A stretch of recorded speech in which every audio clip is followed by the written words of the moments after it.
INSEAD business school అంటారు. INSEAD business school అనేది second rank అనమాట. ఫస్ట్ ర్యాంక్ హార్వర్డ్ యూనివర్సిటీ, ఏది బిజినెస్ ఇన్స్టిట్యూట్స్లో.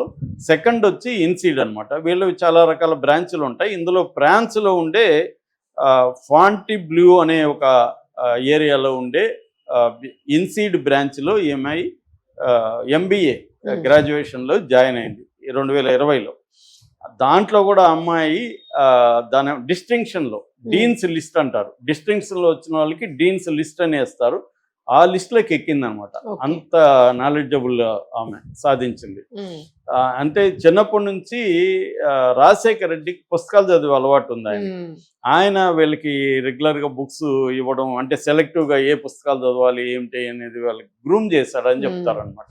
సో అట్లా చిన్నప్పటి నుంచి కూడా వీళ్ళకి బుక్ రీడింగ్, మిగతా వాటిలో నుంచి వాళ్ళని కట్ చేసి మిగతా గ్రూప్స్లోకి పీర్ గ్రూప్స్ వాటిలోకి కట్ చేసి వాళ్ళని ఒక ప్లాన్డ్గా, అంటే వీళ్ళని హైయెస్ట్ ఎడ్యుకేషన్లోకి తీసుకెళ్ళాలి అన్న ప్లాన్ రాజశేఖర రెడ్డికి ఉంది. దాని తర్వాత జగన్కి కూడా దాన్ని కంటిన్యూ చేసి ముందు ఈ అమ్మాయిల్ని మనం హైయెస్ట్ ఎడ్యుకేషన్ ఇవ్వాలి అనేది. ఎట్లాగో వీళ్ళకి బిజినెస్లు ఉన్నాయి కాబట్టి నేచురల్గాని ఎక్కువ మంది బిజినెస్ పిల్లలు ఎంబీఏలు చేస్తారు.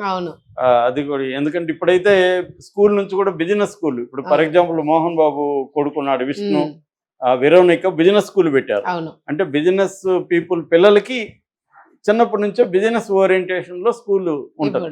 ఇప్పుడు స్కూలింగ్ దగ్గర నుంచే బిజినెస్ ఓరియంటేషన్ ఇచ్చేస్తారు వాళ్ళు. ఎందుకంటే రేపు వాళ్ళ బిజినెస్ చూసుకోవాలంటే ఆ ఓరియంటేషన్ లో పెరగాలని.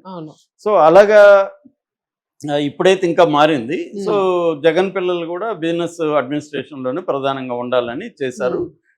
వాళ్ళు హైయెస్ట్ దీంట్లో వెళ్ళి చేయగలిగారు. సో ఇప్పుడు ఆమె లండన్లో యాక్చువల్గా ఆమెకు ఒక మంచి మల్టీనేషనల్ కంపెనీలో బ్రహ్మాండమైన ప్యాకేజ్తో వచ్చింది, కానీ అది చేయకుండా ఆమె లండన్లో ఒక హెడ్జ్ కంపెనీ అంటారు, హెడ్జ్ ఫండ్ అంటారు.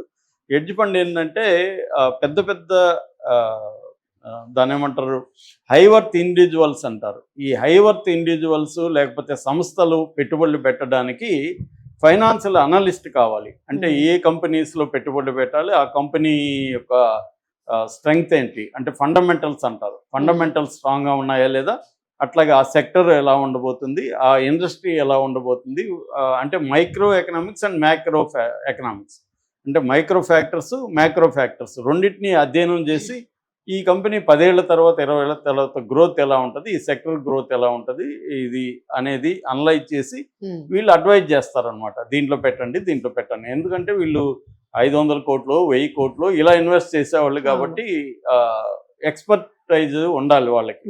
సో ఆ దాంట్లో ఈమె ఫైనాన్షియల్ అనలిస్ట్గా ఉందన్నమాట. అంటే ఈమెకి ఒక కంపెనీని ఎలా స్టడీ చేయాలి, కంపెనీకి గ్రోత్కి ఏమేమి ఫ్యాక్టర్స్ పనిచేస్తాయి, ఆ సెక్టర్ ఎలా ఉండబోతుంది, ఈ నాలెడ్జ్ అంతా కూడా సమగ్రంగా ఉంది. అంటే వరల్డ్ వైజ్ బిజినెస్ సంబంధించి ఎకనామిక్స్ సంబంధించి ఒక థరో అండర్స్టాండింగ్ ఆల్రెడీ ఆమెకు వచ్చేసింది. లేకపోతే ఆ కైండ్ ఆఫ్ పోస్ట్ ఆమెకి ఎవరు. సో ఆ కైండ్ ఆఫ్ ఎక్స్పర్టైజ్ వచ్చిన తర్వాత ఎక్కడో పోయి పనిచేయడం ఎందుకు, మనకి కంపెనీస్ ఉన్నాయి కదా, దీన్ని డెవలప్ చేయడానికి ఆమె ఎక్స్పర్టైజ్ని వాడుకుందాము. రెండోది ఇక్కడ దగ్గరలో ఉంటే పాలిటిక్స్ కూడా తెలుస్తూ ఉంటుంది, కొంత మెల్లమెల్లగా ఇప్పుడు తెలుస్తుందని దించారు. అది కూడా సాక్షులు ఎందుకు పెడుతున్నారంటే మేబీ జగన్కి పాలిటిక్స్లోకి ఈమె దించాలనే ప్లాన్ ఉండొచ్చు. దాన్ని డైరెక్ట్గా కాకుండా ముందుగా స్టెప్ బై స్టెప్ తీసుకొచ్చి ఒకేసారి ఆమెని రంగంలో దించేసి గందరగోళపరచకుండా ముందుగా ఆమెను బిజినెస్లోకి, అది కూడా సాక్షులకి దింపితే ఆమె సాక్షి అంటే నథింగ్ బట్ పొలిటికల్ పత్రిక, అది కరపత్రం సాక్షికి.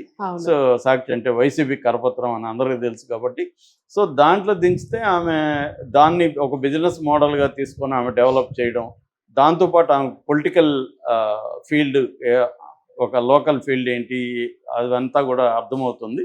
రెండోది మెల్లమెల్లగా ప్రజల్లో కూడా ఆమె ఎక్స్పోజ్ అవుతుంది. అలాగా ఆమెను 2 రకాలుగా, అంటే ప్రజల్లో యాక్సెప్టెన్సీ తీసుకురావాలి, గ్రౌండ్ ప్రిపేర్ చేయాలి, తనకి ప్రజలు కావచ్చు పాలిటిక్స్ కావచ్చు వివిధ రంగాలకు సంబంధించిన నాలెడ్జ్ తనకి రావాలి. సో ఈ 2 వచ్చిన తర్వాత అప్పుడు పాలిటిక్స్లోకి దించితే కరెక్ట్గా ఉంటుంది అనేది ఒక ప్లాన్ ఆఫ్ యాక్షన్ వేసుకొని ఆమెను ఇప్పుడు సాక్షికి మేనేజింగ్ డైరెక్టర్ ఎండీగా చేయబోతున్నట్టుగా మనకి వార్తలు వస్తాయి.